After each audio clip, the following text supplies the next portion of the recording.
Hi there, thanks for watching another episode of Nadia TV, and today I'm excited to talk to you about basics of immune system. And it's going to be really basic because we only have a few minutes, but I'm just going to tell you that most of your immune system is in your gut. It's 75 to 80%. It's that lymphoid tissue around your gut. So if your digestive system is not healthy, your immune system probably is not doing very well either. So a lot of disease would stem from digestive system, and there are just a lot of connection with different diseases and digestive system, like a lot of autoimmune diseases. And if you don't know what those are, those will be a lot of different diseases which you probably wouldn't put under one roof. But autoimmune diseases are lupus, Hashimoto's, Graves' disease, multiple sclerosis, a lot of Epstein-Barr's. So a lot of different diseases end up being autoimmune, and they're very much connected to your gut.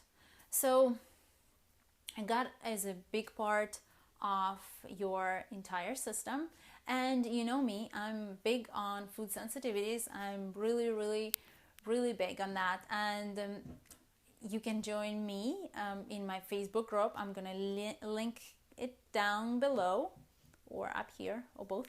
And you'll be able to join my Facebook group, and we hold all sorts of challenges there, like 1 week without gluten or 1 week without dairy or something like that. So you can actually find out if you are sensitive to that stuff, which is pretty cool and pretty useful.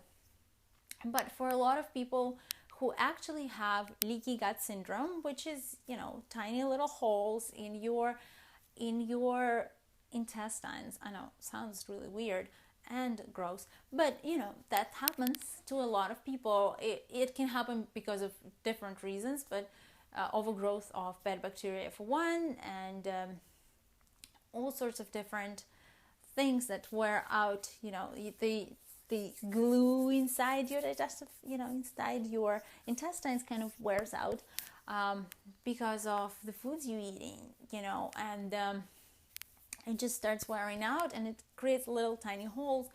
And then the foods from your gut enters your outer space, enters your system completely undigested. So it's like, a piece of your hamburger. It's not a nutrient. Your body doesn't know hamburger. Your body knows protein or some piece of that might be a vitamin there somewhere.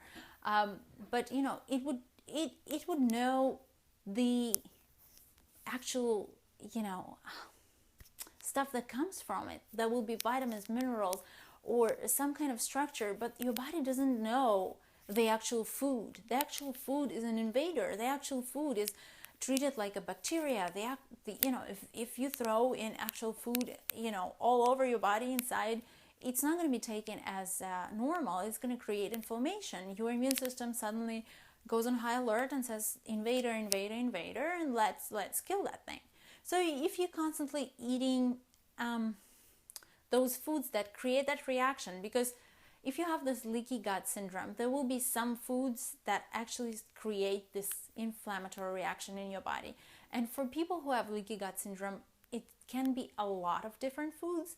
So, and it can be really random. So as good as elimination diet is, and as much as I believe in it, for some people, it's not a solution, because they can eliminate everything and they're still allergic. They still have inflammation. They still have problems. And so they might be allergic to something random that they're eating every day, and they have no idea what it is.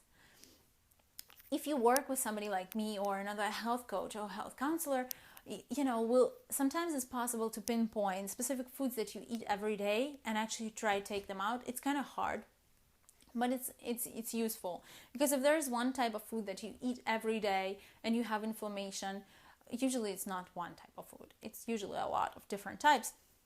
But if you pinpoint that food and actually take it out and see how you feel without it, chances are you might be allergic to that. It's usually not something that you eat once in a blue moon, although you might be allergic to something you eat once in a blue moon. So it's all sorts of different things. So for people who think they might have leaky gut syndrome, who have inflammation, who have autoimmune disease, I strongly recommend getting a food sensitivity test. And that's actually a pretty easy way to do it. I'm gonna put a link down below, and my subscribers are actually getting a good discount on it. So you will be able to go to the link below and get this test done for yourself, which is, I think, pretty neat. So you can click below, and it will take you to the my site, where you can pay and choose which one you want. They have different ones. They have the ones with fewer different allergens, with more and more. So you can choose. You can look which ones you actually eat.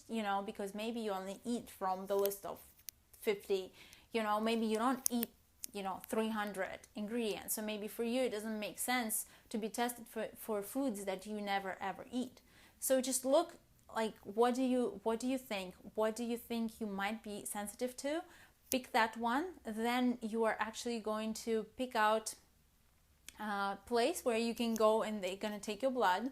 So they take your blood, they send it to the lab, and the lab comes back with the answers.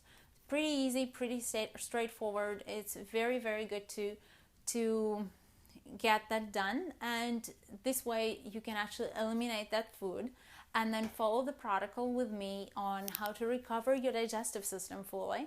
And once you eliminated that for about 6 months, and we're following the protocol, you will be healing your digestive system, and thus healing your entire immune system. And then you can slowly, after 6 months, slowly put these foods back in your diet and see how it's going, because maybe you're no longer sensitive to those anymore. Or some foods you might be sensitive for forever, but many of the things that are random, like seriously, like sunflower seeds or something, like not that common, not the big allergens, because there are only few very big allergens like gluten, dairy, eggs, shellfish, things like that. But if your allergies come from different kind of families, you might be able to actually start eating those foods again once we heal and seal your entire digestive system.